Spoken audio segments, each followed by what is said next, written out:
when you've been at the bottom, it can only get better, right? It has to get better, right? You're Locked On the Hockey Jets, your daily podcast on the Winnipeg Jets. Part of the Locked On Podcast Network, your team every day.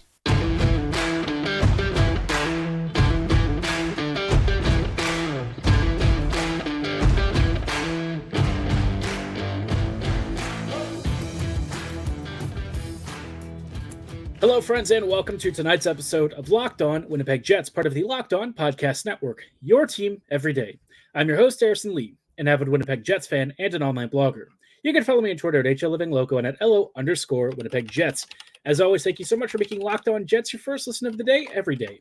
If you like what you're hearing, be sure to like, follow, and subscribe on all of your favorite podcasting platforms and YouTube. Doing so, of course, is always free of charge and ensures you never miss another episode. Most of all, though, we just love and appreciate your support. Tonight, we're going to take a breath and talk about whether things can get better from here, because when you've been at rock bottom like the Jets have in the past couple of games, how much worse could it possibly get? And I know that that's a dangerous question, especially when you look at their upcoming lineup of games. Let's be honest, right? Winnipeg is going to be opening up a really difficult homestand, starting with the Oilers, and then you get Vegas, Ottawa, LA, and Calgary. Now, a couple of those teams are kind of like either out of the playoffs or maybe in peril of perhaps being not necessarily on the outside looking in, but in unfavorable seeds. For the Jets, though, that doesn't really matter because Winnipeg has struggled against both good and bad teams recently. Less so on the bad teams. They've generally taken advantage of those squads, but at this point, I don't think Winnipeg really can rest on its laurels and feel too confident in anything. So we'll talk about what could possibly improve, right? What is there to be optimistic about? We'll get to that in just a moment. Just wanted to let you know that tonight's episode, though, is brought to you by Game Time. Download the Game Time app, create an account, and be sure to use promo code LOCKEDON for $20 off your first purchase. Now, like I said, it can only get better from here, right? And I think that's the general feeling about this team, because when you've hit some really bad streaks where, you had like a 5-game losing streak, was it earlier this year? Look, the Jets have been worse off, and I think we all know what rock bottom really looks like for this team, and it's not this season. Yes, the Jets are kind of in a bit of a swoon, and I think in a lot of ways, some of it is alarming enough to where you ask yourself whether Winnipeg is actually in a good enough playoff shape. But I think at the end of the day, we can also say that we have seen this team be worse. There have been years where, honestly, I straight up had trouble committing to sitting down and watching games because it was just dreadful hockey. And Winnipeg was almost unwatchable at times. That's how bad this team was. I still sat through it, and I think a lot of you probably did too. But, you know what I'm talking about, right? The days when the team just looked like it really had nothing going, like the Jets had zero confidence, zero capability of pulling off victories, and just looked like a team that was, 4 or 5 years removed from that amazing season, a complete shell of itself. And I think we've seen that in a couple of the recent years. But that's, to me, that's not this team. I think the Jets this year, look, I'm not going to sit here and say that things are great and that Winnipeg is in a great spot. No, the Jets definitely have a couple of key problems. And I think for, the bulk of what we've seen over this season, there are issues that have been consistent patterns, right? Poor off the rush when it comes to defending those odd man counters and stuff. Struggles to create offense consistently, some finishing issues, and the few defensive lapses that the Jets have tend to be really dangerous ones. And then you have the special teams, which has kind of been the biggest issue out of all of these.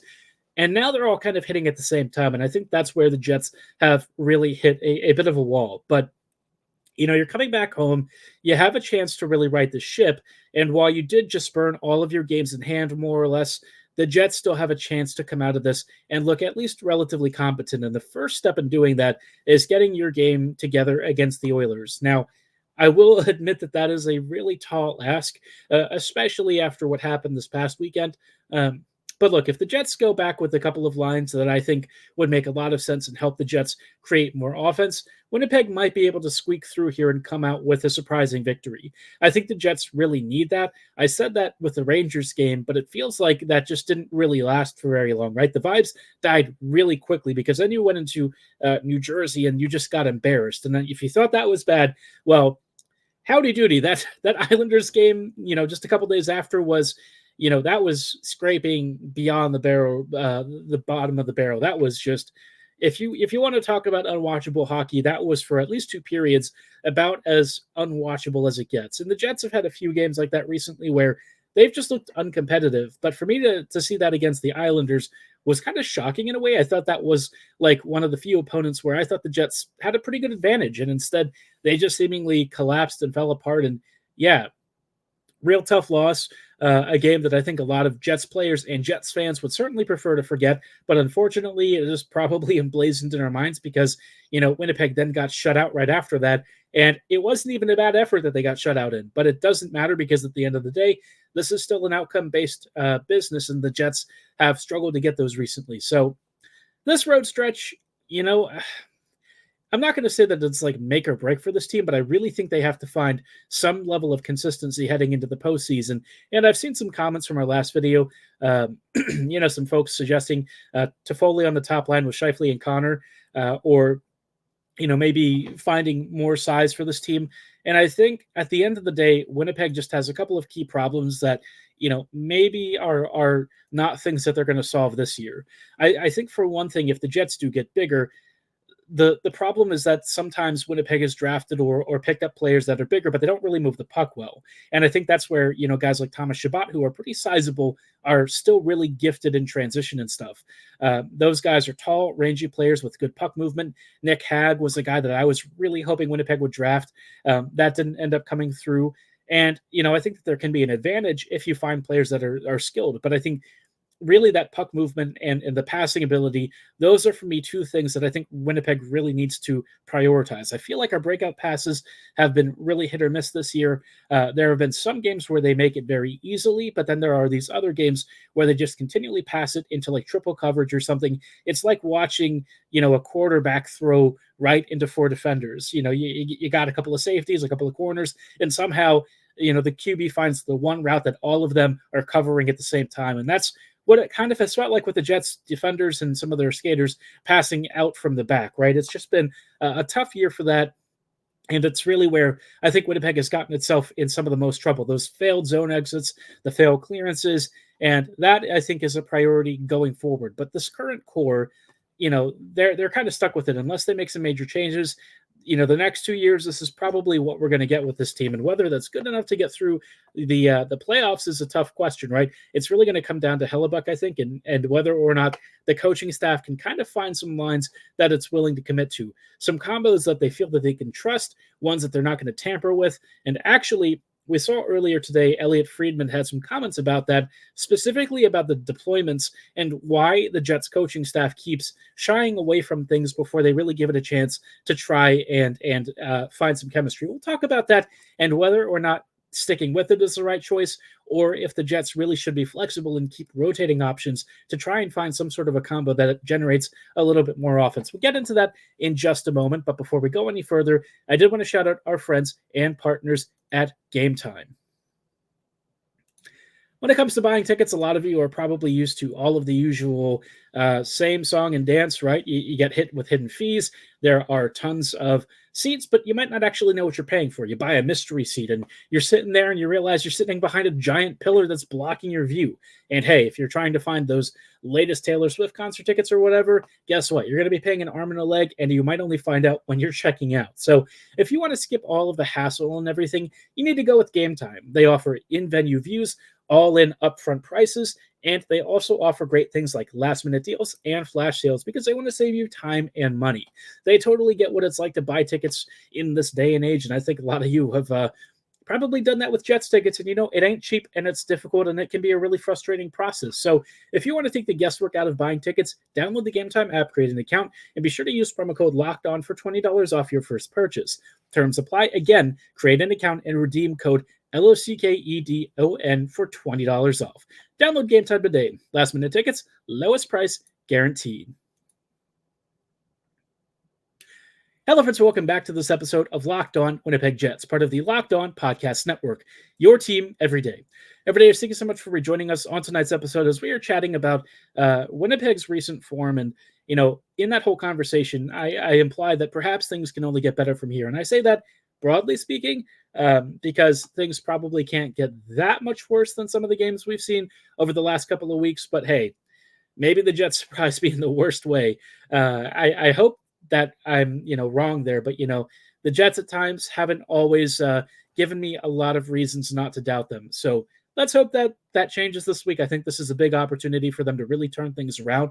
But one of the things I just mentioned was that the Jets coaching staff has a tendency to really change things a lot, and I don't know if that's really the best way to approach it. And I mentioned on the previous episode, one of the biggest things that's a challenge for coaches is that they have a very limited sample size, and they have to rely on their memory and video footage to try and make assessments about how a line is doing in a game, right? And that's where I think the Jets have struggled to really find a level of consistency in the decision-making side of things, because they keep trying these new combos. They keep trying other combos that we know sort of don't work, but they keep trying to make it happen again. They keep trying to make it, function. And I just feel like at times Winnipeg has sort of run itself against a wall repeatedly, kind of banging its head on that brick wall again and again and again, and finding no better solutions. And I think that for me has been a real sore spot with the squad that I don't quite understand. And I don't know if it's driven because of players complaining, or if the Jets are just feeling desperate and they keep trying to find any sort of spark of life. And if there's not something that's evident within the first 30 seconds, they immediately try for plan F or something. I don't know. We'll talk about that and why it's really killing this team in just a moment. But just wanted to let you know something really cool the Locked On Network is doing. Are you watching Fox Sports or ESPN on your TV all day? Have to turn the volume with all of the shouting? Make the switch to Locked On Sports today, a free 24/7 sports streaming channel programmed for you every day to bring you the biggest stories without all the screaming. Locked On Sports Today brings you can't-miss analysis, opinions, and news streaming 24/7 on YouTube and the Free Fire TV channels app on Amazon, part of the Locked On Podcast Network, your team every day. Now, like I said, for me, I think the Jets have really tried tons and tons of combos. We've seen everything from Connor, Scheifele, and Iafallo to recently Ehlers, Scheifele, and Velarde in some one of the best stretches of Jets hockey. We've also had Ehlers, Scheifele, and Connor, or you even have Nemesnikov up there. I mean, there's just so many line combos. I think the only line that's really stayed consistent has generally been Niederreiter, Lowry, and Toffoli, and arguably the fourth line. I feel like the fourth line hasn't had that much changeover. You'll have David Gustafsson filter in, but usually it's some combo of Barron, Nemesnikov, or Gustafsson, and one of Iafallo or Perfetti or something, right? That's generally been pretty consistent. It's the top six where the Jets keep throwing stuff at a wall, but I feel like they don't actually do it that well. They keep coming up with these combos to try and force certain pairings, and we just know that said pairings actually make the pair, the players that are in that pair worse, right? Connor and Scheifele, I think, are the clearest example of guys who, while they're amazingly talented players and we know how good they are, it just seems like for one reason or another that together they are less effective. They're less than the sum of their parts, and it's weird. I know that they both have some defensive issues, but it feels like Connor and Scheifele, when they're not actively scoring together, it's like they're just not always on the same page. And it feels like Connor's troubles, especially with transition and space creation, that has been one of the biggest things that's hurt him. And I know that he's coming back from an MCL sprain, so I'm not going to hold all of that to a question of skill or something like that. But some of those issues are also things that he's dealt with before, even prior to his injury. So, there are just some things, like Garrett Hull always says, Kyle Connor is good at what Kyle Connor is good at. And that's sort of, his profile of being that Phil Kessel kind of player, where he'll be an amazing goal scorer, but you're not asking him to do much else beyond that. And, it is a little bit limiting, and I wish the Jets would kind of get away from that, because I feel like that combo has dictated how so many other lines on this team work, and that is not really how you should build a team. If you want to build a roster, you've got to find the best, most optimized combos that give you the best chance of success, and relying on a pair of players together that does not really function that well to try and make all these other decisions that are really complicated. For me, it's just putting the Jets in a really tight spot, and when it doesn't work, they keep mixing things up, and no one just really seems to gel together. There's this constant sense of upheaval and chaos, and I think it's really been pronounced the last couple of games. What I will say is that Arniel, I feel like, has been a little bit more patient than we've seen with Bones. When Bones doesn't like a line, he's really quick to change things. And I think that tends to have a net negative effect because he goes back to combos that we just know don't work. With Arniel, I feel like he's shown a little more patience. Now, he did kind of do some Bones stuff in the last game where he did kind of juggle that first line where we saw Connor Scheifele and Ehlers together. But even then, that trio, it's of like the possible trios where you have Connor and Scheifele together, it's probably one of the most palatable. So I'm not going to be like upset about that. But I will say that, comparatively speaking, if you look at how the Jets could run things, Ehlers, Scheifele, and I don't know, Toffoli, I think that trio looked phenomenal in the couple of shifts it got, and then they stopped doing it. And I just kind of sat there and I was like, why? Why did you not keep that up, right? Let those guys generate some chemistry. See what that trio can do. If you're already down like 2-0 or 3-0 in this game, just give the line a shot. I feel like changing it back to something that, is reasonably decent, but maybe not as good as it could be, just feels like you're taking a step back rather than letting these guys grow their game, develop some chemistry, and show off some good skills, especially with those shifts that we saw where Ehlers, Scheifele, and Toffoli were really playing well in that sort of triangle offense, creating some good chances from high to low, creating some really dangerous, unpredictable opportunities, and frankly, putting Lindgren under some real stress. So rather than just keeping, this line blender going, come up with a couple of combos. Again, if something clearly sucks and doesn't work, I'm not against changing it. But I think with the Jets, they often find combos and then they just don't stick with it. Like Ehlers, Scheifele, and Velarde being one of the clearest examples we've ever seen, one of the best lines the Jets have ever had, and they broke it up as soon as Connor came back. And it's just, for me, it's mind-boggling. I know why they've done it, and I suspect that there is more coming from the player side of things that, we don't always have clear access to. But at some point, the decision makers are going to have to be firm and just say, that's how it is, right? Like, I don't get a choice of who I work with when I'm, joining an office, right? I could certainly quit, but that's not really a thing where I control the office lineup, so to speak.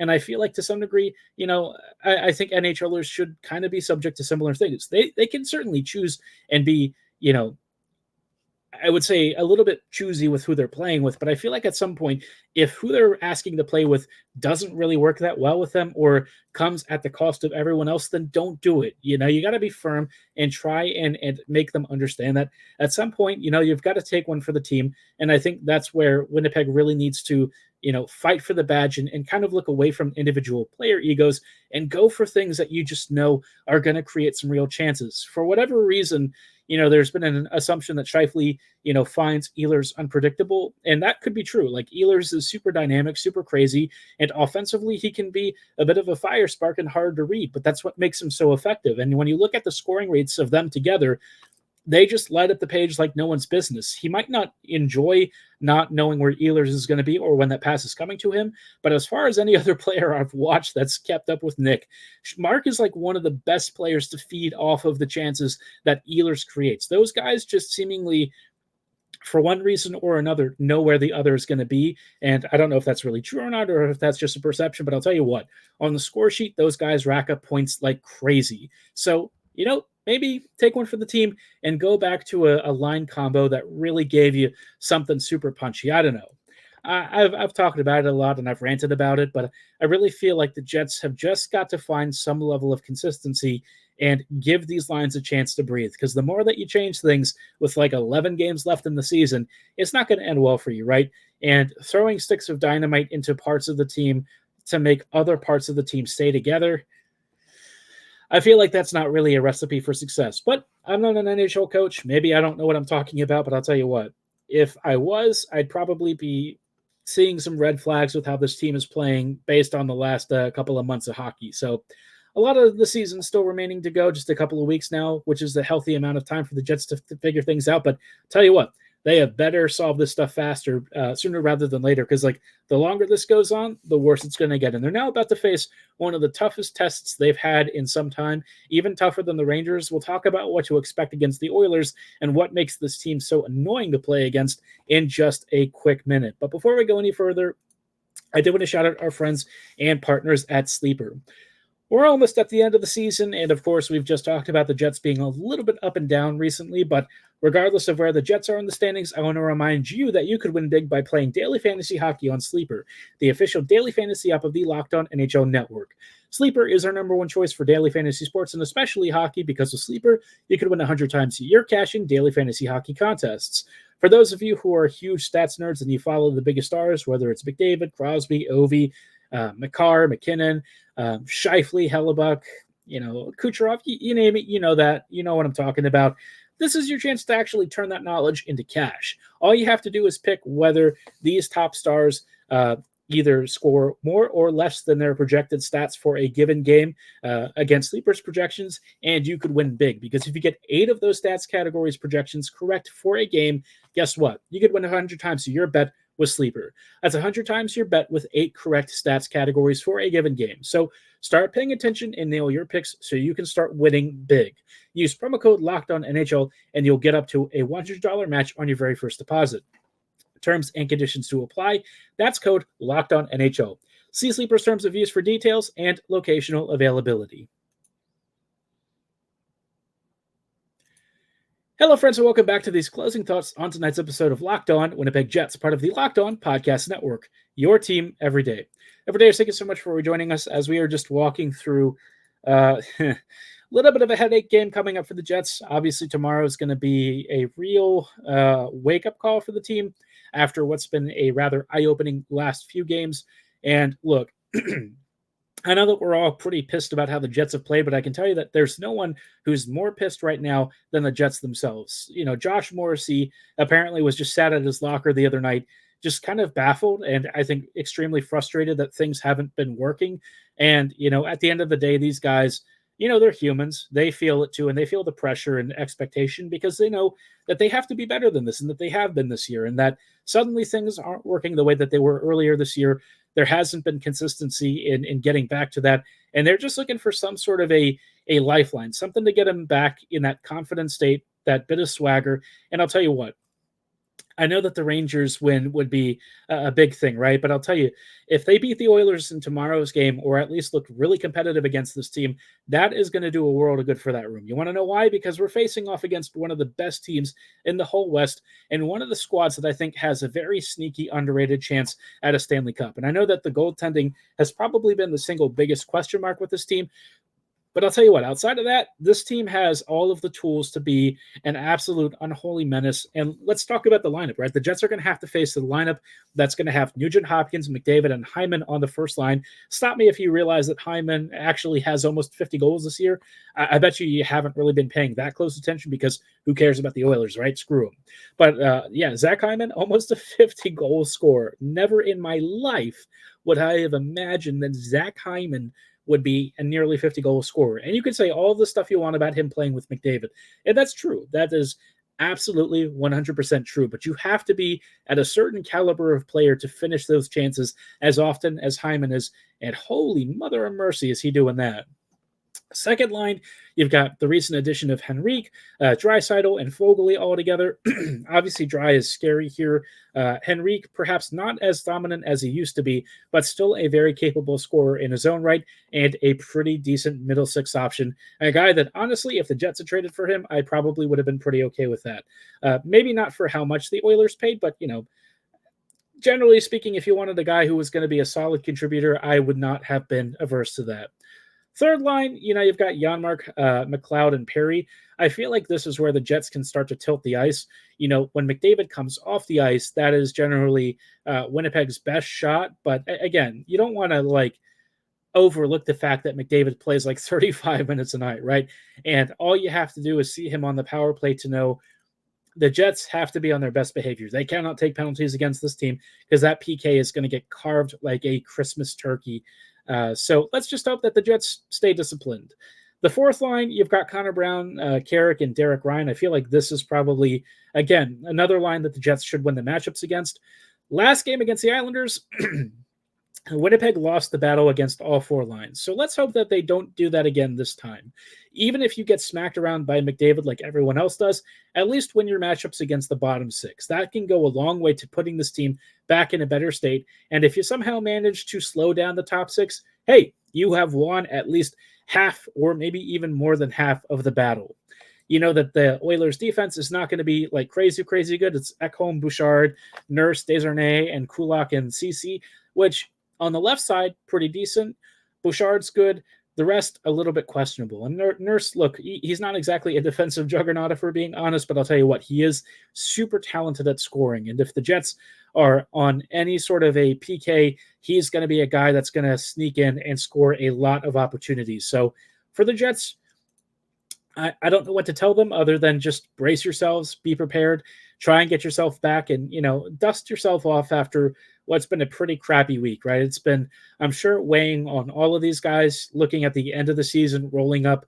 I'm sure that of anyone right now, they are the most frustrated and angry and pissed off group of players that you could imagine. But, just know it's fine to be frustrated, but be careful about taking it out on the Oilers because the moment that they go on the power play is when the Jets are way, way, way at a disadvantage. It's already going to be a hard enough game at even strength. Don't make this any more difficult than it needs to be against one of the scariest offenses in the whole league and a team that has the talent to score, 6 or 7 goals against you before you've even exited the second period. So Winnipeg, put on your game face, get ready for a tough game. This could be a deciding turning point in the season. And I know that, in an 82 game season with how the Jets have been, who's to even say if this really rates as more than a footnote at the end of the year? But I don't know. Something about this particular game for me feels like this could be what really kickstarts a big run of form for the Jets heading into the final weeks, or this is just a continuation of the recent slide.